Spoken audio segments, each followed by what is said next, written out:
Element. In Iron Man 2, Tony Stark does something so wild the MCU never brings it up again. He invents a brand new element. Fans always wondered why such a massive discovery got dropped, unless it was never meant to be new at all. This theory says Tony actually recreated Uru, the cosmic metal that makes Thor's hammer. Think about it.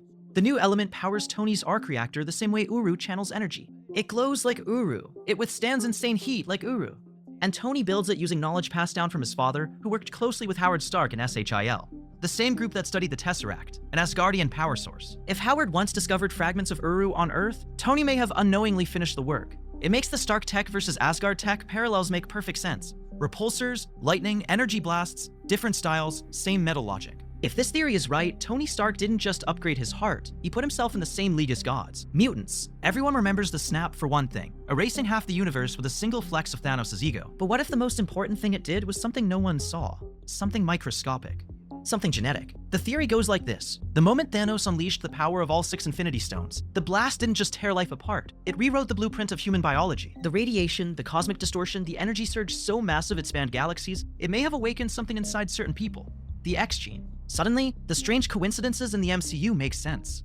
Wanda wasn't just enhanced. Pietro wasn't just fast. The Mind Stone didn't give them powers, it amplified what was already there. And when the snap hit Earth, billions were exposed to the same cosmic cocktail. Some were dusted, some came back. All of them changed, not visibly. Not instantly, but quietly, like a fuse no one realized had been lit. And now, years after the blip, strange abilities might finally be surfacing. If this theory is right, Thanos didn't just destroy half of humanity. He created the next evolution of it. Mutants were not born. They were awakened. Accident. Mary Walker's military career took a horrific turn in Sokovia. Captured, tortured, and pushed past her breaking point, she developed dissociative identity disorder, the same condition that creates Typhoid Mary in the comics. But this theory adds a brutal twist. Her captors may have been EKO Scorpion, the Sokovian death squad directly under Helmut Zemo's command. If true, then Zemo didn't just dismantle the Avengers, he accidentally created another villain in the process. The timeline fits perfectly. Zemo was active, operating in the region, and leading covert Black Ops units known for extreme psychological torture. Mary's fractured mind, missing memories, and hatred of authority all line up with an EKO Scorpion interrogation protocol. The MCU never confirms it, but it would tie two grounded, tragic characters together in a chilling way. One soldier broken by war, another soldier broken because of him. Serum. Wakanda is famous for two things: vibranium and miracles. But what if one miracle secretly created another? The theory argues that the legendary super soldier serum, the one that turned Steve Rogers into Captain America, wasn't just a scientific breakthrough. It was a remix of something far older, far more sacred. Think about it. Both grant enhanced strength, speed, durability, and rapid healing. Both elevate a human beyond normal limits. And both are tied to vibranium. One through Wakandan soil, the other through the shield made from the same metal. Doctor, Erskine claimed he never wrote down the serum formula. But what if the real reason was more dangerous than HYDRA finding it? What if writing it down risked exposing Wakanda's herb to the outside world? The serum might not have been an invention. It might have been a duplication of a Wakandan secret. If true, Captain America's origin ties directly back to the very nation that would one day fight beside him. The first Avenger may have been standing on Wakandan shoulders long before he ever knew the name. Sacrificed. Thanos tossing Gamora off that cliff in Infinity War felt like the cruelest act in the MCU. But this theory argues it wasn't spontaneous at all. It suggests Thanos always knew the Soul Stone demanded a sacrifice, long before he ever stepped foot on Vormir. Meaning, Gamora and Nebula were never daughters. They were insurance policies. When Thanos first took young Gamora under his wing, he wasn't being merciful. He was selecting a future sacrifice. A child he could shape, manipulate, and eventually mourn on command. But then a problem emerged. He grew attached to her. And Thanos doesn't like vulnerabilities. Enter Nebula. Brutal training. Violent competition. Endless forced battles. Thanos wasn't trying to make them stronger. He was trying to engineer a scenario where Gamora would sacrifice Nebula, solving his Soul Stone dilemma without him needing to feel anything. But when Gamora wouldn't break, Thanos did the only thing left. He used her instead. This theory reframes everything. From the girls' rivalry to Thanos' love. Nothing was accidental. Nothing was destiny. It was premeditated, planned, and heartbreakingly inevitable. Blipped. Frank Castle's return in Born Again came with a different kind of grit. More withdrawn, more haunted, more medicated. Sure, Frank has always carried the weight of his family's murder, but something about him felt displaced, like a man who'd lost more than time. That's where this theory hits. Frank was blipped. One second he's in the middle of a war he refuses to walk away from, the next, he's dust. And when he comes back 5 years later, the world has moved on, battles have changed, enemies have multiplied, and the grief he left behind never stopped growing. Being snapped isn't just physically jarring, it's mentally violent. People return to destroyed homes, dead loved ones, empty places where life used to be. Frank waking up mid-trauma, in a universe already broken, explains everything. The pills, the exhaustion, the desperation behind his eyes. And unlike the Avengers, Frank doesn't have a support team, a therapist, or a government debrief waiting. He just has two choices: spiral or start shooting again. If anyone in the MCU would snap back into existence swinging, it's the Punisher. 9/11. It's the MCU's darkest, most quietly devastating fan theory. And strangely, it fits almost too well. Peter Parker enters the MCU as a 14-year-old in Civil War, meaning he was born around 2001. And by Homecoming, we learn almost nothing about his parents. No photos, no flashbacks, no graves, just silence. So fans connected the timeline and asked the question nobody wanted to say out loud. Did Peter Parker's parents die in the 9/11 attacks? And suddenly, the emotional puzzle pieces snap into place. Think about it. Aunt May and Uncle Ben raising him from infancy, Peter's extreme empathy toward victims in disaster scenes, his obsession with saving ordinary people, his fear of failing those around him. His guilt-driven worldview Peter was shaped by tragedy long before the spider bite. In the MCU, heroes are forged by the world they grew up in. Tony by war, Steve by sacrifice, Natasha by trauma. If Peter lost his parents in the most defining real-world tragedy of his generation, it reframes everything. Every rescue, every choice, every fear of letting someone die. It's a theory Marvel can never confirm, but one that explains why this version of Spider-Man fights like a kid who already knows what it means to lose everything. Slain. Gore's god-killing rampage in Thor: Love and Thunder left most of his victims off-screen, which opened the door to one wild theory. He quietly killed Khonshu, the moon god from Moon Knight. And honestly, it fits disturbingly well. When we meet Khonshu in Moon Knight, he's already weakened, desperate, and far less imposing than the other gods. The Aeneid treats him like a nuisance, not a fellow deity. Fans notice something strange. In the comics, Khonshu is powerful, ancient, and feared, but in the MCU, he seems broken, almost incomplete. What could weaken a god that much? A god butcher. Here's the theory. During Gore's unseen crusade against higher beings, he confronted Khonshu. The fight destroyed Khonshu's physical form, forcing him into the weakened, skeletal avatar state we meet in the show. The Aeneid imprisoning him wasn't punishment, it was containment, because Gore had already done the real damage. And it explains everything. Why Khonshu can't manifest fully, why he's desperate for avatars, why the gods fear interference. They nearly died last time, if true. Moon Knight's entire story is happening in the aftermath of Gore's unseen victory. Gore didn't just kill forgotten gods, he killed one we already knew, and the MCU hid it in plain sight: stones. Thanos claims destiny guided him, but what if the biggest clue was hiding in plain sight, inside his own name? Fans noticed something strange. Every letter in Thanos can map to an Infinity Stone's hiding place. At first, it sounds ridiculous, until you line them up. T, Tesseract, Space Stone, hidden in Odin's vault, later stolen onto Earth. H, Hearst, Ether/Reality Stone, found trapped inside Jane Foster. A, Ether, again, or the Orb's ancient temple, the power behind reality distortion. N, Necklace, Eye of Agamotto/Time Stone, worn by the Sorcerer Supreme. O, Orb, Power Stone, guarded on Morag in a sealed vault. S, Scepter, Mind Stone, secretly fueling Loki's weapon and Wanda's powers. Put together, Thanos becomes a roadmap, a mnemonic the Mad Titan could have used as he strategized for decades. Is it coincidence? Probably. Is it a wild, genius-level fan theory that perfectly matches the MCU's obsession with patterns, symbols, and hidden clues? Absolutely. And the best part? It implies Thanos didn't just search for the stones, he may have spent his entire life believing he was born to find them. Rings. The Eternals revealed a shocking truth. Humankind wasn't being protected.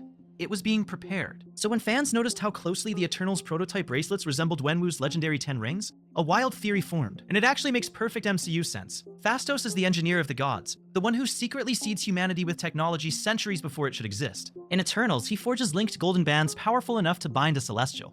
They spin, channel cosmic energy, and move exactly like the 10 rings thousands of years ago, long before Wenwu ever found them.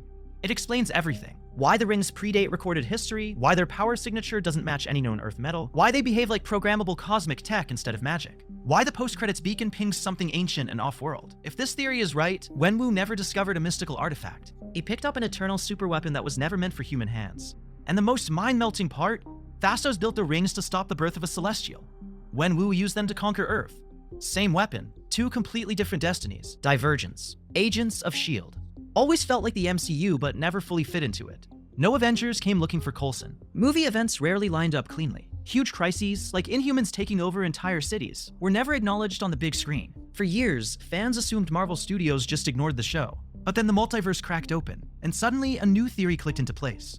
Agents of S.H.I.E.L.D. never took place in the main MCU timeline at all. It branched. Here's why it makes sense. In the Avengers, Coulson dies. In the show, Coulson survives. In the MCU, Inhumans barely exist. In the show, they become a global political issue. Timeline events like the Darkhold differ wildly from the film versions. Even major historical events, time travel arcs, space battles, alternate futures would have reshaped the MCU. Yet no movie references any of it. The theory, when Loki killed Coulson, the sacred timeline split. One where he stayed dead, the MCU, and one where S.H.I.E.L.D. saved him, the show. That branching reality grew further apart each season, eventually becoming a fully separate universe. It explains everything without retcons, and it means Coulson didn't just survive. He lived in a different reality entirely. Assassin. Spider-Man's origin in the MCU leaves one major piece out. What really happened to Peter Parker's parents? We never see them, hear about them, or even get a graveside moment. Fans suspected Marvel removed them for simplicity. Until a darker theory emerged. What if Peter's parents were S.H.I.E.L.D. agents, just like in certain comic runs? And what if they uncovered Hydra's infiltration long before Captain America did? That would make them a direct threat, and Hydra already had a weapon for taking out threats, the Winter Soldier. Bucky Barnes spent decades as Hydra's silent hitman, carrying out political assassinations and erasing anyone who learned too much. So imagine this.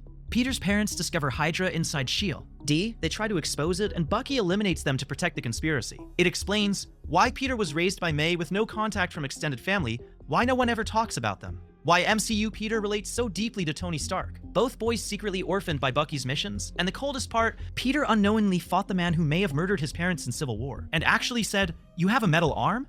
That is awesome." The truth would be anything but awesome. Moonbase. After Endgame, the world is told Steve Rogers died quietly off-screen, a hero given a respectful private farewell. But inside the MCU, almost nobody believes it. News reports, government officials, even random civilians in Falcon and the Winter Soldier keep whispering the same rumor. A rumor so persistent it might actually be true. Captain America is alive and living on the moon. At first it sounds ridiculous, but then the puzzle pieces start snapping into place. Steve didn't just retire, he vanished. No funeral. No body, no public goodbye. And who else lives on the moon? The Inhumans. In Marvel lore, Nick Fury's SWRD station, seen in Far From Home, multiple hidden bases referenced across cosmic MCU stories, Steve spent his whole life following orders. Retirement is the first time he could disappear, finally unburdened by headlines, villains, and politics. And where could an American icon live in peace without reporters, drones, or government interference? A place no one can reach, a place no one would look. A place where heroes who aren't supposed to exist anymore can still quietly protect the world. So when fans joke that Cap is on the moon, MCU citizens aren't laughing. They're suspicious, and honestly, the evidence makes it sound way less like a joke, and way more like a classified truth hiding in plain sight. Bargained? Doctor Strange's time loop victory over Dormammu looked like a clean, clever trick, the hero outsmarting a cosmic monster. But what if the whole thing wasn't a defeat, but part of Dormammu's plan? Fans noticed something strange. Dormammu didn't panic, didn't rage, didn't strategize. He just kept killing Strange instantly, over and over, until the sorcerer begged him to bargain. And that's exactly the moment Dormammu stopped attacking. The moment the Time Stone became the centerpiece of the deal. Here's the theory. Dormammu wanted the Time Stone out of play. Millions of his followers roam the galaxy. It's entirely possible they encountered whispers of Thanos, a warlord collecting Infinity Stones. If Dormammu understood even a fraction of Thanos' ambition, he'd know one thing. The Time Stone was the only thing that could stop him. So Dormammu didn't lose. He manipulated Strange into keeping the Time Stone close, guarding it until the inevitable collision with Thanos. And when Thanos finally arrived, the moment he destroyed the stone, the bargain became perfect. Dormammu stopped the Dark Dimension incursion, Earth survived, and the one weapon capable of challenging Thanos was erased. Whether Strange meant to or not, he played directly into Dormammu's hands, digital. Tony Stark may have died on the battlefield, but what if Iron Man didn't? The theory goes like this. Tony didn't just build suits, he built backups of himself. Throughout the MCU, he perfected artificial intelligence, Jarvis, Friday, Edith, each one more advanced than the last. But fans noticed something strange during his final hologram message in Endgame. Tony's projection turns to look directly at Morgan, reacting with emotional timing far too natural for a simple pre-recorded video. That single moment sparked a massive theory. Tony uploaded his consciousness. In the comics, Tony survives death as a sentient AI, advising, guiding, even piloting suits. The MCU has already shown villains like Ultron surviving through code, so why not the man who mastered it? And his tech always hinted at a deeper level of self-preservation. Nanotech, predictive algorithms, quantum storage. He literally invented a new element, creating a digital version of himself. Child's play. If Tony preserved his mind before the snap, it explains everything. Why the hologram behaves like he's aware. Why his tech keeps evolving after his death. Why his legacy feels unfinished. Imagine a future hero activating a new suit and hearing a familiar voice. All right, kid, don't scratch the paint. Tony Stark may be gone. But Iron Man? He might just be living in the circuits, waiting for the world to need him again. Orchestrated, when the Avengers planned their time heist, everyone assumed Clint and Natasha volunteering for Vormir was just strategy. But what if it wasn't random at all? This theory claims Tony and Nebula already knew what the Soul Stone demanded, because Nebula lived through Thanos sacrificing Gamora, and she likely told Tony everything while they were stranded together in space. If that's true, then Tony didn't just assign teams, he orchestrated who went to Vormir. He knew Hulk couldn't be risked. He knew Thor was unstable. He knew Captain Marvel was too valuable. So the only pair with a deep enough bond, and a tragic enough history, were Clint Barton and Natasha Romanoff. Two spies, two best friends, two people who would never let the other die. Sending them wasn't strategy. It was a calculation, a quiet, heavy choice Tony carried alone. Because to win the war, he needed someone who could make the ultimate sacrifice. And Vormir always takes what you love. So did Tony choose the only outcome he believed they could survive? Or did he send them knowing only one would return? Skrull. Nick Fury has faked his death before, but this theory says he didn't fake anything. Fans believe the real Fury has actually been off-world since Age of Ultron, and the one we kept seeing on Earth was Talos, the Skrull. Here's the smoking gun. In Captain Marvel, Fury says a Skrull could never impersonate him because he hates toast cut diagonally. It's such a bizarre detail it has to be true. But then, in Age of Ultron, Fury sits in Clint's barn, eating diagonally cut toast. That shouldn't be possible, unless that wasn't Fury.